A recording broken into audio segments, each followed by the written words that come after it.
وَقَضَىٰ رَبُّكَ أَلَّا تَعْبُدُوا إِلَّا إِيَّاهُ وَبِالْوَالِدَيْنِ إِحْسَانًا. ماں باپ کے ساتھ بھلائی کا حکم میرا مولا فرماتا ہے. رب نے تمہارے فیصلہ کیا ہے اللہ کے سوا کسی کی عبادت نہ کرو, والدین کے ساتھ اچھا سلوک کرو. اور کیسا سلوک؟ وَلَا تَقُل لَهُمَا أُفٍّ وَلَا تَنْهَرْهُمَا. ان کو اف تک نہ کہو, ان کو جھڑک کر بات نہ کرو. نوجوانوں یاد رکھو, جس دن تم نے اپنی ماں یا اپنی باپ کو الٹا جواب دینا شروع کیا, اس دن سے تم پر رزق کے دروازے بند ہو جاتے ہیں, برکت کے دروازے بند ہو جاتے ہیں.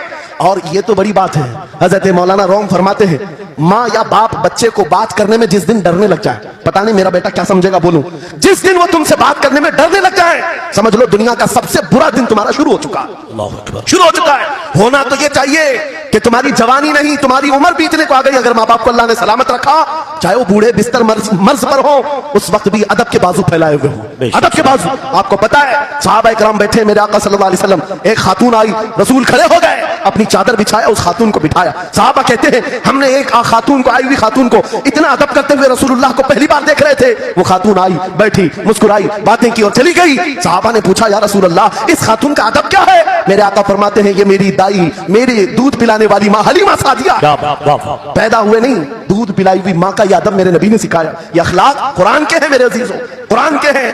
یاد رکھو نوجوانوں, ان بوڑھے ماں باپ کو آج جتنے لوگوں نے ترسایا ہے اور انہیں گھٹ گھٹ کر جینے پر مجبور کیا ہے, وہ آج کی رات توبہ کر کے جائیں, توبہ کر کے جائیں, مصافحہ کریں, ان کے ہاتھ چومیں. یہ تم سے کیا تمنا رکھتے ہیں؟ بس اتنی کہ تم اپنے پیروں پہ کھڑے ہو جاؤ, ڈھنگ کا کمانا سیکھ جاؤ. نوجوان کو ان کا ڈانٹنا برا لگنے لگتا ہے, ماں بار بار چلاتی ہے, باپ بار بار ڈانٹتا ہے, گھر چھوڑ کر بھاگ گیا. پھر اس کے بعد یاد رکھو اللہ تعالیٰ ایسے جوتوں پر تمہیں ڈال دیتا ہے جو تمہاری حیثیت کے بھی نہیں ہوتے, کمتر لوگ تمہیں ہانکتے رہتے ہیں. اس سے بہتر ہے ہمیں پیدا کی ہوئی ماں, ہمیں دودھ پلائی ہوئی ماں اگر ڈانٹتی ہے, کوستی ہے, مارتی ہے, یہ نعمت ہے. ایک نوجوان کے بارے میں اکثر کہا کرتا, ہمارے ساؤتھ کا تھا, بڑا بگڑا ہوا, ماں میرے پاس آئی تھی, کہہ رہی تھی اس کو سمجھا لے میں بیوہ ہوں, میں بیوہ ہوں, اس کا باپ بچپن میں مر گیا, یہ بچہ 2 سال کا تھا, میرا شوہر مر گیا, میں گھروں کی پتیلیاں مانج مانج کر کے اس بچے کو بڑا کی ہوں, لیکن آج یہ اوباش بن گیا ہے. بدماشوں کی دوستی. میں نے اس نوجوان کو بلایا تھا, اپنے قریب کیا, سمجھایا, اللہ نے اس کو سمجھ دے دی. وہ لڑکا تھوڑا بہت سیدھے راستے پر آیا اور بنگلور گیا تھا کمانے کے لیے. میں نے کہا نوکری کر, تیری ماں کچھ نہیں چاہتی, وہ زندگی تو گزار چکی, اپنے ہاتھوں سے کمائی ہے, بس یہ چاہتی ہے کہ تیری کمائی کا ایک لقمہ کھا لے. اے نوجوان, کیا اپنی ماں کو اتنا بھی سکھ نہیں دینا چاہتا؟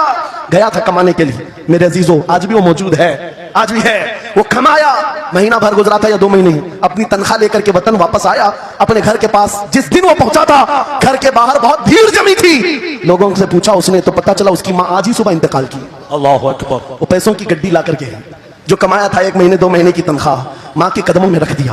بہت رویا. یہ بات میں تقریروں میں اس لیے کہتا ہوں, اس نے کئی بار کہا مفتی صاحب نوجوانوں کو صرف اتنی بات کہیں, میں اس عذاب میں روز مرتا ہوں, میری ماں زندگی بھر لوگوں کے جھوٹے مانج کر کے مجھے کھلاتی رہی اور میں ایک لقمہ میری ماں کو کھلا نہ سکا. جس دن میں لایا تھا پیسے یہ تو دنیا سے چل پڑی.